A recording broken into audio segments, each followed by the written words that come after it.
কলকাতার চিকিৎসককে ধর্ষণ ও হত্যার ঘটনা হার মানাবে মধ্যযুগীয় যে কোনো বর্বরতাকে। পাশবিক নির্যাতনের পর হত্যা করা হয় সেই শিক্ষানবিশকে।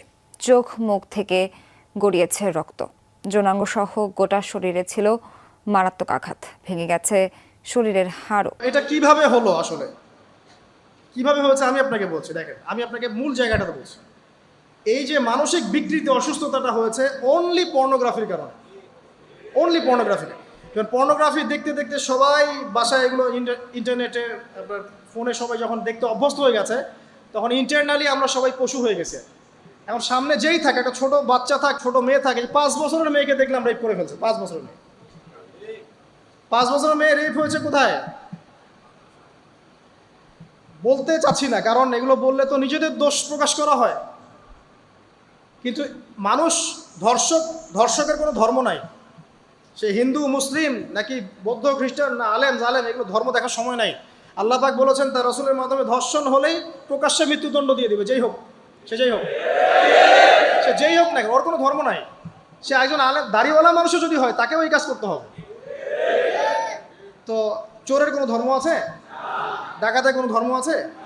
তো মিডিয়া আবার টেকনিক্যালি দেখবেন ওইটাকে হাইলাইট করবে বেশি, বিকজ এখানে একটা সুযোগ আছে ইসলামকে ডমিনেট করার জন্য। কিন্তু সেম ঘটনা কিন্তু অনেক বড় বড় সেকুলার প্রতিষ্ঠানে ঘটেছে, ওগুলো কিন্তু আমরা হাইলাইট করতে দেখি না। এটা আমরা বুঝি ইন্টেনশনটা কি। তবে এখানে একটা বিষয় ক্লিয়ার করতে হবে যে পাপী যেই করুক তাকেই শাস্তির আওতায় আনতে হবে। আল্লাহ পাক তৌফিক এনায়েত বোঝার। এখন এমন একটা সময় চলছে, বাচ্চারাও এগুলো থেকে নিরাপদ না। 5 বছরের মেয়ে, 7 বছরের মেয়ে, কয়দিন আগে দেখলাম যে 2 বছরের মেয়ে, নাউজুবিল্লাহ, তার সাথেও নাকি এরকম ঘটনা ঘটেছে, এবং উত্তরবঙ্গেরই ঘটনা এগুলো। আর এগুলো শহরের চেয়ে এখন গ্রামে বেশি হচ্ছে। কারণ কি জানেন, গ্রামে তো আগে মানুষ এই উন্মুক্ত পোশাক আশাক দেখতো না খুব বেশি। এখন যখন পর্ন চলে আসছে হাতে, বাসায় সব এগুলো দেখছে, তখন গ্রামে দেখবেন ধর্ষণ বাড়ছে না? এটা নিয়ে আমি আলাদা লেকচার দিয়েছি যে কতগুলো ধর্ষণ হয়েছে এই পর্যন্ত। এই বছরই লাস্ট এই বছরই দেখবেন রিপোর্টেড 1337টা রেপের ঘটনা ঘটেছে এই বাংলাদেশেই। অ্যালার্মিং বিষয়। আর আমেরিকাতে প্রতি 6 জনে একজন রেপ হয়, আর রেপের রাজধানী হচ্ছে সাউথ আফ্রিকা, ওখানে প্রতি 3 জনে একজন রেপ হয়। তো এগুলো কিভাবে হচ্ছে? Only because of pornography. এটা যদি এখনো বন্ধ করতে না পারা যায়, আগামী ভবিষ্যৎ খুব খারাপ হবে। যেখানে সেখানে মানুষ জেনা করবে, যাকে তাকে রেপ করবে, দেখে নিয়ে। বিকজ এটা ভিতর থেকে মানুষকে পশু বানিয়ে দিচ্ছে। আমরা জানি এর পিছনে একটা বড় ইন্ডাস্ট্রি কাজ করে, যারা সারা বিশ্বে প্রায় 98 বিলিয়ন ডলারের ব্যবসা করে পর্ন দিয়ে। শুধু আমেরিকায় ব্যবসা করে 12 বিলিয়ন ডলারের, সারা বিশ্বে 12 বিলিয়ন ডলার বোঝেন? 1 বিলিয়ন ডলার কত কোটি বোঝেন? 100 কোটি ডলার। তো বিশাল একটা ইন্ডাস্ট্রি আছে, এর পিছনে টাকা কাজ করে, টাকা, অনলি টাকা। আর এখানে যা দেখানো হয় সবই ফেক, এগুলো কোনোটাই সত্য না। এটা শুধু একটা অভিনয়, আর কিচ্ছু না। তো এটা দিয়ে পুরো স্পেশালি মুসলিম যুবকদের ভিতরে এমন একটা মানে পশুত্ব ঢুকিয়ে দেওয়া হয়েছে যে জেনা, ধর্ষণ, বেহায়াপনা এগুলো বাড়তেই আছে দিন দিন। এটা না কমানো গেলে এবং মানে আইনের সুশাসন নিশ্চিত করা না গেলে ধর্ষণ কমবে না, জেনা কমবে না, ইফটিজিংও কমবে না, মেয়েদের অধিকার আর আদায় করা সম্ভব হবে না। এটা আমার মত। বাকিটা আপনারা ভেবে দেখেন, আপনারা অনেক বিজ্ঞ মানুষ আছেন, ভেবে দেখেন কি করলে এগুলো কমবে। যদি না ভাবি, আল্লাহ পাক কি করবেন জানেন? একটা হাদিস বলি খালি। জাইনাব বিনতে জাহাশ রাদিয়াল্লাহু আনহা তিনি বলছেন, ইয়া রাসূলুল্লাহ সাল্লাল্লাহু আলাইহি ওয়াসাল্লাম, আনুহলিকু ওয়া ফিনা সালিহুন, আমাদের মধ্যে সৎ লোক থাকা অবস্থাতেও কি আমরা ধ্বংস হয়ে যাব? আমাদের মধ্যে সৎ যে অনেক ব্যক্তি আছে, তারা থাকলেও কি আমরা ধ্বংস হয়ে যাব? নবীজি বলছেন, নাআম, হ্যাঁ তোমরা ধ্বংস হবে। ইযা কাসরাতিল খাবাস, যখন নোংরামি, অশ্লীলতা, বেহায়াপনা বাড়তে থাকবে, আলেম জালেম সব ধ্বংস হয়ে যাবে। তো আমরা আমাদের স্বার্থেই কথাগুলো বলবো, কারণ আমরা যদি এগুলোকে প্রতিহত করতে না পারি, তাহলে আমাদের বাড়িতেও এই ফিতনা ঢুকে আসবে না? আসবে। দেখে নিয়েন, আল্লাহ পাক বোঝার তৌফিক এনায়েত করুন, আমিন। তো কওমে লূতকে আল্লাহ পাক কি করেছেন? সুন্দর বালকের রূপে এই জিবরাইল আর মিকাইল আলাইহিস সালামকে পাঠিয়েছেন। এখন লূতের লোকরা বলছে যে তোমার ঘরে যে মেহমান দুজন এসেছে, ওদেরকে আমাদেরকে দাও। নাউজুবিল্লাহ। বুঝতে পারেন নাই? তোমার ঘরে যে দুজন মেহমান এসেছে, ওই দুজন মেহমানকে নিতে এসেছে। লূত আলাইহিস সালাম বলছেন যে আমার হাউলাই বানাতিন কুনতুম ফাইলিন, তোমার যদি বিয়ে করার ইচ্ছা থাকে, আমার মেয়েরা আছে, তাদেরকে বিয়ে করার প্রয়োজনে। একজন নবী তার মেয়েকে বিয়ে দিতে যাচ্ছেন, একজন নবী তার মেয়েকে বিয়ে দিতে যাচ্ছেন, তাও তোমরা এই পথে যেও না। তখন এই কওমে লূতের লোকরা বলছে, তুমি খুব ভালো করে জানো হে লূত আমরা কি জন্য এসেছি। তখন তিনি বলছেন, আলাইসা মিনকুম রাজুলুন রশিদ, তোমাদের মধ্যে কি একজনও ভালো মানুষ নাই? এরপরে আল্লাহর আযাব আসলো। লূত আলাইহিস সালাম এবং তার স্ত্রী চলে যাচ্ছেন। তার স্ত্রী কিন্তু আবার ঈমানদার ছিলেন না, সে পিছনে ফিরে বারবার দেখছে। নূহ আলাইহিস সালামের স্ত্রী যেমন ঈমানদার ছিলেন না, লূত আলাইহিস সালামের স্ত্রীও তেমনি ঈমানদার ছিলেন না। নবীর স্ত্রী হওয়া সত্ত্বেও তারা কিন্তু জাহান্নামে যাবে, নাউযুবিল্লাহ। তো এই লূতকে ধ্বংস করলেন আল্লাহ পাক, কওমে লূতকে এভাবে ফেরেশতার পাখা দিয়ে ওই পুরো জায়গাটাকে উঠিয়ে নিয়ে মাটিতে আবার ধসিয়ে দেওয়া হয়েছে। এই জায়গাটা এখন নিদর্শন হয়ে আছে। জর্ডানের পাশে দেখবেন ওই যে ডেড সি, একটা মৃত সাগর আছে না, ওইটা ছিল সেই জায়গা। এখানে সাদুম গোত্র থাকতো, সাদুম, এই কওমের নাম ছিল সাদুম। এরা সমকামী ছিল। এখন আপনার জন্য আমার নসিহত হচ্ছে, নবী সাল্লাল্লাহু আলাইহি ওয়াসাল্লাম বলেছেন, আমি শেষ জামানায় আমার উম্মতের উপর কিছু বিষয় ভয় করি, যে এগুলো আমার উম্মতের মধ্যে ঢুকে যাবে, আমি আশঙ্কা করে ঢুকে যাবে। কি কি বিষয়? এক নাম্বার, যে আমি আশঙ্কা করি যে আমার উম্মতের মধ্যে মূর্তি পূজা ঢুকে যাবে, মুসলিম কিন্তু স্ট্যাচু ওয়ার্শিপ করবে। দুই, আমি আশঙ্কা করি আমার উম্মতের মধ্যে রিয়া ঢুকে যাবে। রিয়াটা কি? লোক দেখানো আমল। রিয়া কি? লোক দেখানো আমল। আমি আশঙ্কা করি যে আমার উম্মতের মধ্যে সমকামিতা ছড়িয়ে পড়বে। ছড়িয়ে পড়ে নাই? এগুলো নবী সাল্লাল্লাহু আলাইহি ওয়াসাল্লামের আশঙ্কা ছিল। দেখেন সবগুলো এখন বাস্তব হয়ে গেছে। আল্লাহ রাব্বুল আলামিন এই সমকামিতার পাপ থেকে আমাদেরকে হেফাজত করুন, আমিন। এভাবেই ইতিহাস রিপিট হয়েছে। আল্লাহ পাক এদেরকেও ধ্বংস করেছেন। এর আগে আল্লাহ পাক নূহ আলাইহিস সালামের কওমকেও ধ্বংস করেছেন। কি কারণে? তারা লাত, এই যে ইয়াগুস, ইয়াউক, নাসর, এরকম কিছু স্ট্যাচু ওয়ার্শিপ করত। এক পর্যায়ে আল্লাহ রাব্বুল আলামিন 950 বছর দাওয়াত দিয়েছেন নূহ আলাইহিস সালাম তার কওমকে। 950 বছর, 950 বছর দাওয়াত দেওয়ার পরেও তার কওম যখন আল্লাহর আনুগত্য করলো না, আল্লাহ রাব্বুল আলামিন মহাপ্লাবন দিয়ে তাদেরকে ধ্বংস করে দিয়েছে। এভাবেই যুগে যুগে ইতিহাস রিপিট করেছে। আমাদের নবী মুহাম্মদ সাল্লাল্লাহু আলাইহি ওয়াসাল্লামের সময়ও এই হিস্ট্রিটাই ছিল। আবু জেহেল, আবু লাহাব, উতবা, শাইবা যারা ছিল, তারা মূলত সমাজটাকে দ্বিখণ্ডিত করে ফেলেছিল, খণ্ডে খণ্ডে ভাগ করে ফেলেছে, ডিভাইড অ্যান্ড রুলের মতো।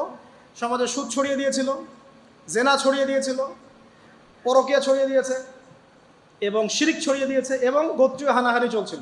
এরকম একটা অবস্থায় নবী সাল্লাল্লাহু আলাইহি ওয়াসাল্লাম ওই সমাজের মধ্যে আসেন নবী হিসেবে। এসে মাত্র 23 বছর সময় নিয়েছেন। কত বছর? মাত্র 23 বছর। আমাদের তো সমাজ সংস্কারের শতাব্দী পার হয়ে যাচ্ছে। এক একটা রেভলিউশন দেখবেন শতাব্দী পার হয়ে যাচ্ছে, কিন্তু কোনো আলটিমেট রেজাল্ট নাই। নবী সাল্লাল্লাহু আলাইহি ওয়াসাল্লাম 23 বছর সময় নিয়েছেন, মাত্র 23 বছর। এই 23 বছরে কোরআন এবং হাদিস এই দুটোকে হাতে নিয়ে নবী সাল্লাল্লাহু আলাইহি ওয়াসাল্লাম সমাজের প্রত্যেকটা জাহিলিয়াত উপর থেকে সরিয়ে দেন নাই, শেকড় থেকে উপড়ে ফেলেছেন। তবে তিনি যখন ইসলাম প্রতিষ্ঠা করে দিয়ে চলে গেছেন, খোলাফায়ে রাশেদার যুগ চলে গেছে, তারপর উমাইয়া খেলাফত এসেছে প্রায় 100 বছরের মতো, পরে আব্বাসীয়র এসেছে প্রায় 550 বছরের মতো, আস্তে আস্তে ফাতেমিরা এসেছে, এদিকে কর্ডোভার, স্পেনে আন্দালুসে উমাইয়া শাসন ছিল, উসমানীয়রা এসেছে। এভাবে ইতিহাস চলেছে দীর্ঘদিন, প্রায় 1400 বছর। শেষ পর্যায়ে গিয়ে নবী সাল্লাল্লাহু আলাইহি ওয়াসাল্লাম কিছু ভবিষ্যৎবাণী করে গেছে, যখন শেষ জামানাগুলো আসবে তখন দেখবে তোমরা সমাজে সুদটা ছড়িয়ে পড়বে বেশি, জেনা ছড়িয়ে পড়বে, পর্ন ছড়িয়ে পড়বে। পর্ন কথা তো তিনি বলেন নাই, বলেছেন অশ্লীলতা ছড়িয়ে পড়বে। এখন আমরা বলছি এটা পর্নোগ্রাফি। তিনি আরও বলেছেন সময়গুলো সংক্ষিপ্ত হয়ে আসবে, মানুষের হঠাৎ মৃত্যুর পরিমাণ বেড়ে যাবে, অনেক কিছু বলে গেছে। দিন চলে যাবে মনে হবে একটা ঘন্টার মতো চলে গেল, বছর চলে যাবে একটা মাসের মতো, মাস যাবে একটা সপ্তাহের মতো। অনেকগুলো সাইন তিনি বলে গেছেন। মুসলিমদের মধ্যে বিভক্তি বাড়তে থাকবে, হত্যা, হারাজ বাড়বে। হারাজ, হত্যা মানে হারাজ, মানে একজন ব্যক্তিকে হত্যা করা হবে, সে জানবে না আমাকে কেন হত্যা করা হলো, আর একজন ব্যক্তি হত্যা করবে, সেও বুঝবে না কেন তাকে মারলাম। ফাসাদ বাড়তে থাকবে, উঁচু উঁচু অট্টালিকা নির্মাণের প্রতিযোগিতা বাড়তে থাকবে।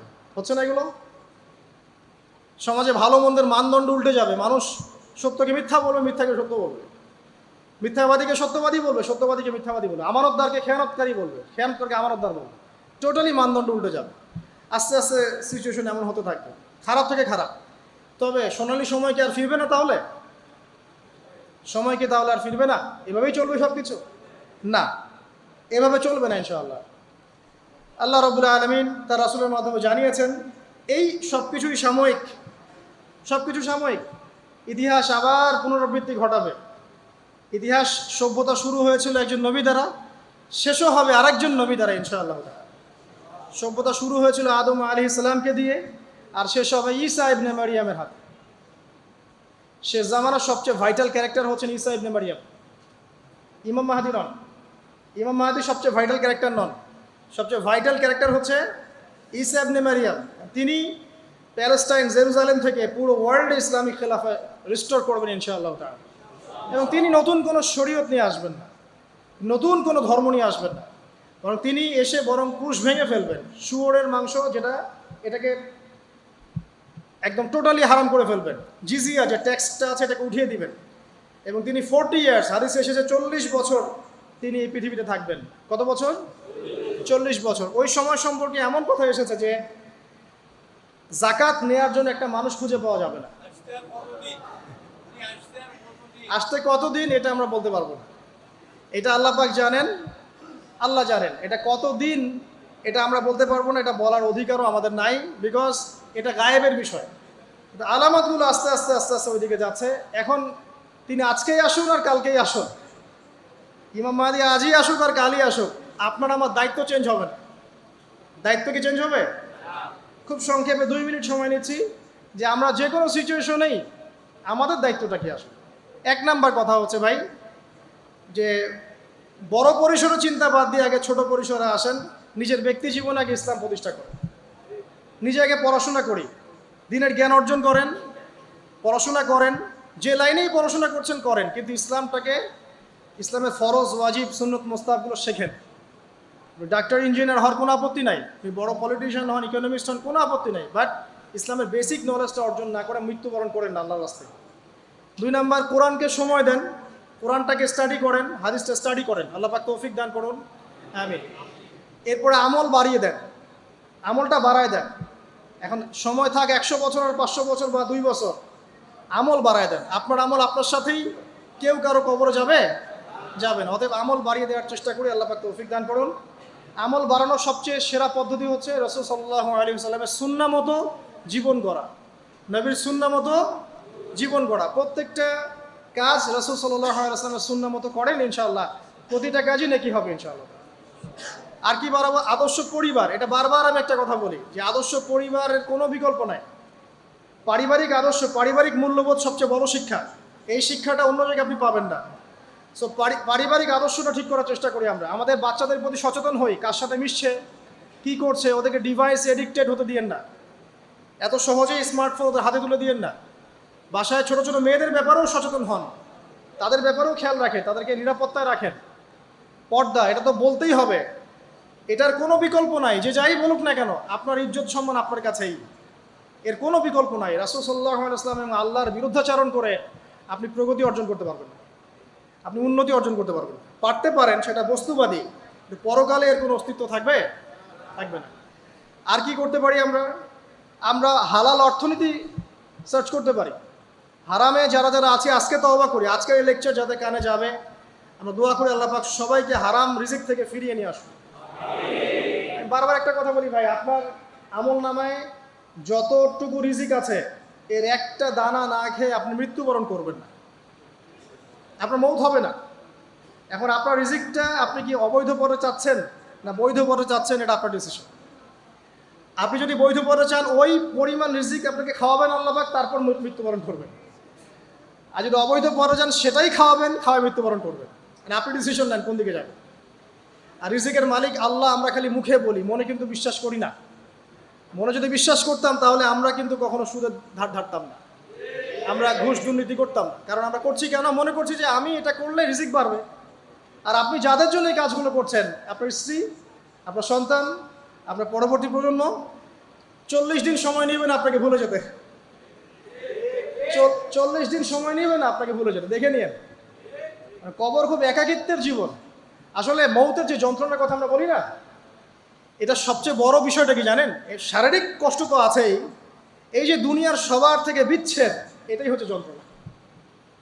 সবার থেকে বিচ্ছেদ না, সবার থেকে বিচ্ছেদ হয়ে চলে যেতে হয়, এটা সবচেয়ে বড় যন্ত্রণা। মানুষ একা থাকতে চায় না।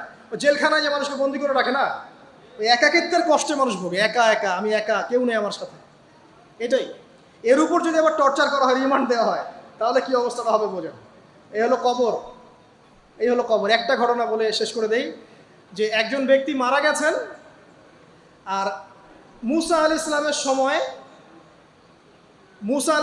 সময় মানে বানু ইসরাইলের কোনো এক নবী, আমি ঠিক নাম বলতে পারবো না যে কোন নবী, কারণ নামটা হাদিসে আসে নাই, কোনো একজন নবী আল্লাহর কাছে দোয়া করছেন, আল্লাহ মৃত মানুষের সাথে আমার একটু কথোপকথন করায় দাও, আমি জাস্ট একটু কথাবার্তা বলতে চাই যে মৃত মানুষটা কেমন আছে বা তাদের অবস্থাটা কি আমি জানতে চাই। তো আল্লাহ পাক সেই ব্যবস্থা করে দিলেন। তিনি একটা কবরের কাছে গিয়ে দাঁড়ালেন, একজন মৃত মানুষ উঠে আসলেন। এটা সায়েন্স বিশ্বাস নাও করতে পারে, আমাদের কোনো মাথা ব্যথা নেই, ঠিক আছে। তো এবার তিনি তাকে জিজ্ঞাসা করছেন যে তুমি কেমন আছো, তুমি কেমন আছো, এই মুর্দাকে জিজ্ঞাসা করছেন। তিনি বলছেন আজকে থেকে প্রায় 500 বছর আগে আমার মৃত্যু হয়েছে। এই ব্যক্তি বলছেন আজকে থেকে প্রায় 500 বছর আগে আমার মৃত্যু হয়েছে, এখন পর্যন্ত আমার গা থেকে, আমার আত্মা থেকে মৌতের যন্ত্রণা দূর হয় নাই। লা ইলাহা ইল্লাল্লাহ। তো এই হচ্ছে অবস্থা। আমরা ব্যক্তিগত চিন্তাটা আগে করি, নিজের ফিকির, নিজের কবরের ফিকির, নিজের এলেম, নিজের আমল, নিজের পরিবার, নিজের রিজিক। যাদের জন্য হারামে যাচ্ছেন কেউ সাথে যাবে না, কেউ সাথে যাবে না, না আপনার গার্লফ্রেন্ড, না আপনার বউ বাচ্চা, কিচ্ছু না। এগুলো তো শুধু মায়ার বাঁধন, মায়ার বাঁধন না, মায়ার বাঁধন। যদি এগুলো নেয়ামত হয় আলহামদুলিল্লাহ, যদি এগুলো দুনিয়াতে আপনার ফিতনা সৃষ্টি করে, আপনি আসহাবুল কাহাফ হয়ে যান। কথা বুঝতে পারছেন না? এরপরে যদি সামর্থ্য হয়, আল্লাহ পাক আপনাকে জ্ঞান দেন, আপনাকে পলিটিক্যাল পদ দেন, ইকোনমিক সেকশনে জ্ঞান দেন, ইত্যাদি ইত্যাদি, আপনাকে আল্লাহ যে সেকশনে রাখবেন সেখান থেকে দিনের খেদমত করবেন, পারবেন না ইনশাল্লাহ? ডক্টর হয়েছেন, রোগীদের ফিস কমায় দেন, ট্রিটমেন্ট ইজি করে দেন। হ্যাঁ, ডক্টর হন, একজন ভালো ডক্টর হন, কসাই হয় না। ইঞ্জিনিয়ার হন, একজন সৎ ইঞ্জিনিয়ার হন, চোর হয় না। আপনি যেখানে থাকবেন সেখান থেকেই আপনি খেদমত করতে পারবেন। সবাইকে আলেম হতে হবে জরুরি না, সবাইকে দায়ী হতে হবে জরুরি না, এবং সবাই এটা হতেও পারবে না। এভাবে জাতি গঠন হয় না। আগে বলছি বিভিন্ন সেকশনে মানুষ আমাদের লাগবে, এবং প্রত্যেকটা সেকশনেই তাওহীদপন্থী ইমানদার মানুষ লাগবে। এবং ইনশাআল্লাহ তাআলা আমরা যদি সবাই সবার ধর্মটা ঠিকঠাক মতো পালন করি, দেখবেন ধর্মের মধ্যে কোনো ভেদাভেদ থাকবে না ইনশাআল্লাহ। যে যার ধর্ম পালন করুক, কোনো মন্তব্য করতে যাবেন না, ঠিক আছে। আপনি আপনার ধর্ম ঠিক মতো পালন করছেন কিনা এটার দিকে ফোকাস করেন। আল্লাহ পাক আমাদের সবাইকে তৌফিক ইনায়াত করুন কথাগুলো বোঝার, আমিন। আর সবশেষে যদি আমাদের এর চেয়েও বেশি কিছু করার সক্ষমতা থাকে, তখন আপনি দিনের প্রচার করবেন, প্রসার করবেন, তাবলীগ করবেন, আল্লাহর পথে মানুষকে ডাকবেন। এর চেয়ে বড় ব্যবসা হতে পারে না। কারণ আপনার দাওয়াতের মধ্য দিয়ে যত মানুষ আল্লাহর দিকে আসবে, যত মানুষ হারাম ছেড়ে হালালের দিকে চলে আসবে, সবার নেকি ইনশাল্লাহ আপনি পাবেন ইনশাআল্লাহ। আল্লাহ পাক আমাদের সবাইকে সবচেয়ে সর্বোত্তম ব্যবসায় অংশগ্রহণ করার তৌফিক ইনায়াত করুন, আমিন। আমি আজকে আর লম্বা করছি না, এখানে শেষ করছি। আকুলু কওলি হাযা আস্তাগফিরুল্লাহ লি ওয়া লাকুম ওয়া লিসাইরিল মুসলিমিন। বারাকাল্লাহু লানা ওয়া লাকুম বিল আয়াতিল হাকীম।